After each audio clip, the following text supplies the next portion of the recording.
Hey, Tracy from Sky Notes here. This quick clip's from our live show where we talked about Saturn cycles, and Lillian unpacked Bad Bunny's life through this lens. It's short, insightful, and worth every minute, so enjoy. If you go back to the Saturn piece, we'll kind of map it to that, and then we'll go deeper into what he's been up to. So, just the quick TLDR version, too long, didn't read. By the time of his first square, when he's 7 years old, Bad Bunny had already been infused with this music, salsa, bamba. His dad's a truck driver and used to take him on the road, and they would listen to music together.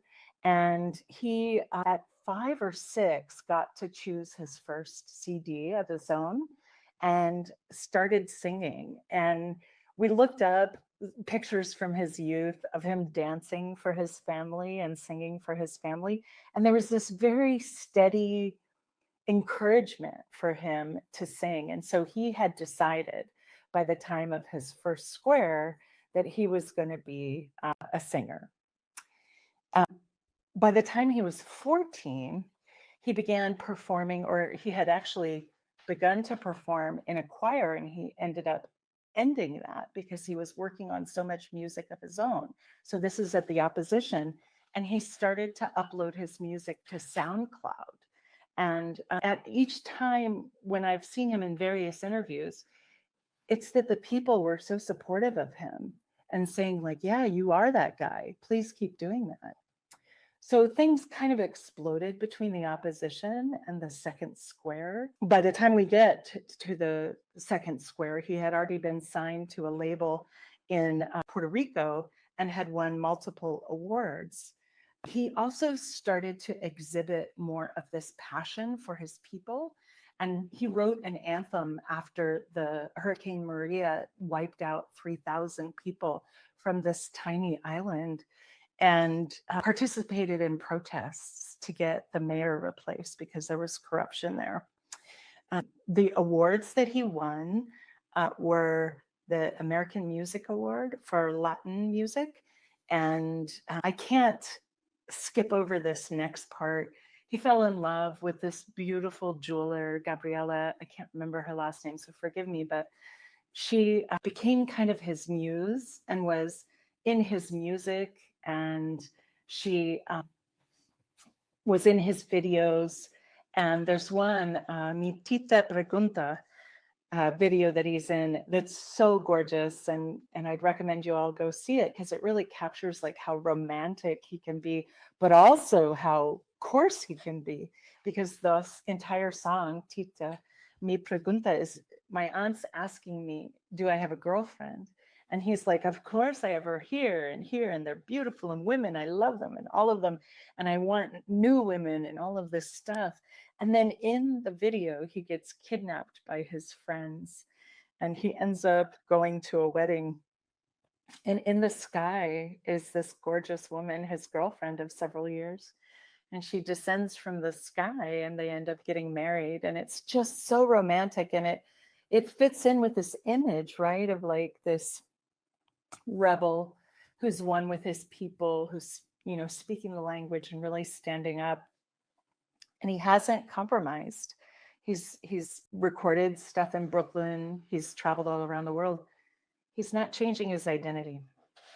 So then we come to Saturn return.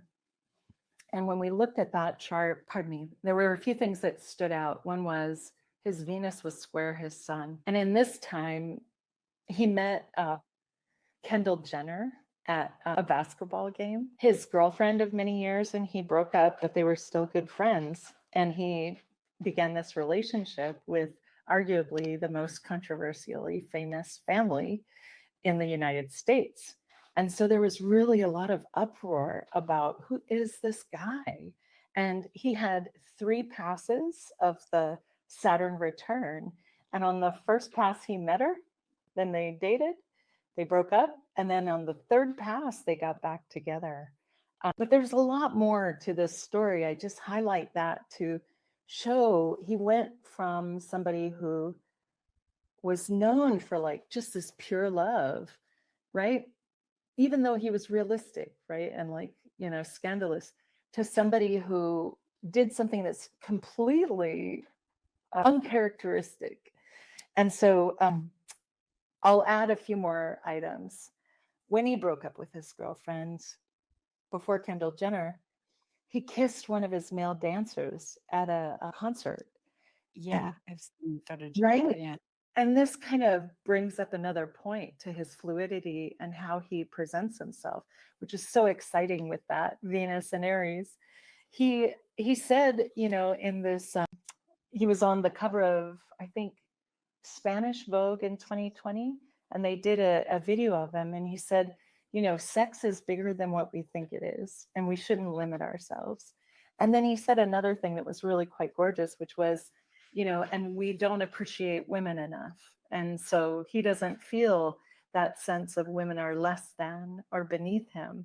And that really infuses how he dresses and his style, which we talked a little bit about how that goes back to his Saturn in Pisces being like really authentically himself. But in that video that I described, he wore a skirt and poet sleeves. And it's just this beautiful combination of like very masculine, very like clearly masculine, but also like not afraid to embrace the feminine. And there are two other things I want to mention before we kind of open up the discussion. One is he also, with his dad, would watch World Wrestling. And in 2020, he also was present. I think he did 3 official fights for the World Wrestling Federation. And again, he came back, and the reception for him was like crazy. I've seen articles that are like, Bad Bunny is the celebrity we didn't expect to resonate with, but he is big in WWE. And I find that to be one of those like secret entrances, especially because it's so important in the manosphere, and it reaches, I'm never going to go see wrestling, you know what I mean? So it reaches an entirely different audience. And then the other thing is films.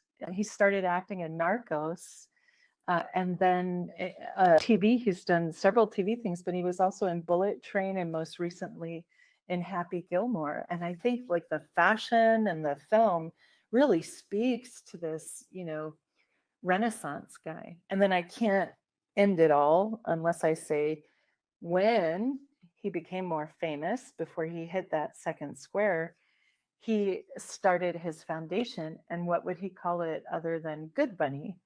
And so that foundation is still going strong, and they do golfing events and all the kind of stuff that reaches yet another different audience, right? Of like super wealthy people who hang out together.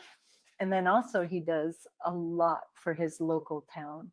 So he brings musical instruments there and does charity work there. Can you speak a little bit to what Good Bunny is all about? What are the objectives of his organization? Absolutely. So he was born outside of San Juan, but still in the municipality.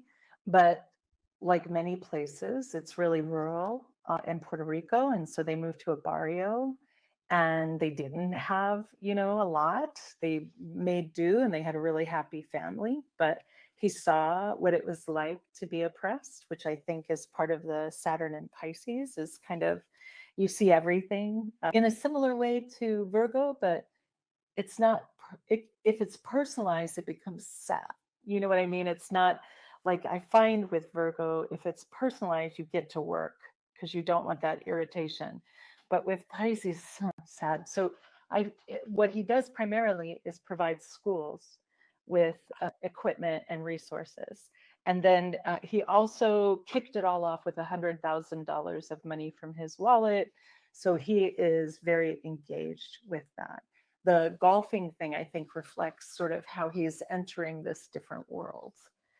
But those are the 3 things that they generally do. I love that. And that speaks so much to having those Aquarius planets or the sign Aquarius on the 11th too. Yes. Again, we don't know. Sorry, I won't. Are we still talking about his Saturn cycles?